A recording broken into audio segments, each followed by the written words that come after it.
how many players, very good morning to you, how many players do we expect Southgate to name in this provisional squad? Well, look, last time, at the last Euros in England a few years ago, he named 33 in this provisional squad. And I expect it to be a similar number this time, certainly in excess of 30, because he's got an awful lot of injury concerns that he's going to want to keep an eye on and monitor, I think, over the coming couple of weeks. I mean, there was some discussion that England might not name 26 players in their final squad for the tournament.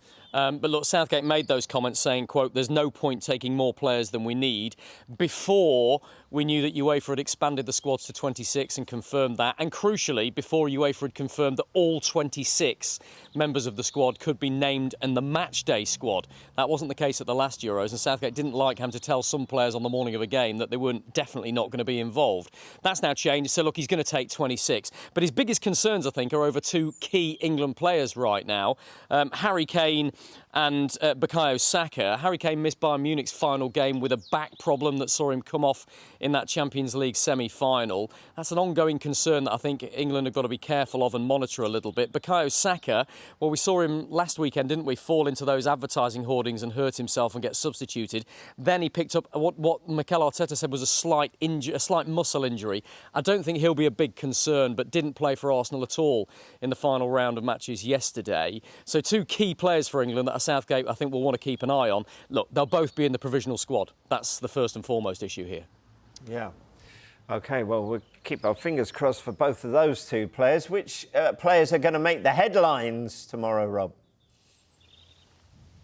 It's so difficult to predict, Rob. There are so many injuries, so many players in the frame. I've been poring over this for the last few days, and it changes with every match day and who's available and who's not. Let's start by showing you what I think are the guaranteed players to be in the final squad of 26, because they'll obviously be in the provisional squad for tomorrow as well. Let's show you that list, because I think this will help. The first two goalkeepers, Jordan Pickford, Aaron Ramsdale, they'll definitely both be in. In terms of the defenders, Kyle Walker, Harry Maguire, even though he hasn't played for a month, by the way, we'll get onto that in a moment. John Stones, Kieran Trippier and Mark Gay. Even though Gay's had some injury problems, he's very highly thought of by Southgate. He's played for Palace now. I think he will be in. In terms of the midfielders, look on the other side there. Declan Rice, Jude Bellingham, Conor Gallagher and Trent Alexander-Arnold. Straightforward there. The strikers, Harry Kane and Ollie Watkins. There was a debate about Ollie Watkins. Fully expect him to be in. Had more goal involvements in this Premier League campaign than any other player. And then the wide attacking players. Look, Phil Foden, Bukayo Saka and Cole Palmer. I fully expect Cole Palmer to be included in this squad. I think he's absolutely nailed on now that he's got through the season without injuries. So that squad you're looking at there is 16. He's got to add 10 more to that for the final squad that he has to submit to UEFA, which he has to do, by the way, on June the 7th at midnight, which is only a couple of hours after England's final friendly finishes against Iceland at Wembley. But I reckon that's about half of what he's going to name tomorrow in this provisional squad. So where are the other headlines going to come from? In fact, that list you've been looking at is probably the least controversial players. So let's put them to one side and talk about the more controversial ones. Marcus Rashford is going to make the headlines, whether he's in or whether he's not. I'd fully expect him to be in this provisional squad, but has his form for Manchester United been good enough to make the final 26? I think that's a key question. Such an important player for England over the years, was at Qatar as well. Jack Grealish may miss out on the final 26. Again, I'd expect him to be in this provisional squad, but will he make that final grade?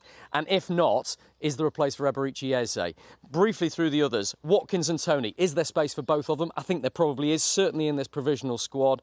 Midfield, I'd expect Jordan Henderson and Kobbie Mainoo both to be in. And defence, well, look, we can go on for ages with the injury problems there. Have a look at the Sky Sports app, because I'm writing a more in-depth piece where we're looking at all of that. The facts and figures, though, lunchtime tomorrow we will get the provisional squad, probably in excess of 30. All of that before that first game in the Euros, which isn't far away now, Rob. 25 days away, just over 3 weeks before Germany take on Scotland in the Euro 2024 opener. Now, that has got me excited. Rob, thank you very much indeed. All of that got me excited, but that final stat, that was particularly good. Right, we're going to bring you Gareth Southgate's England squad announcement. That's from 2 o'clock tomorrow on Sky Sports News. And Good Morning Euros will begin from 7 in the morning on June the 10th.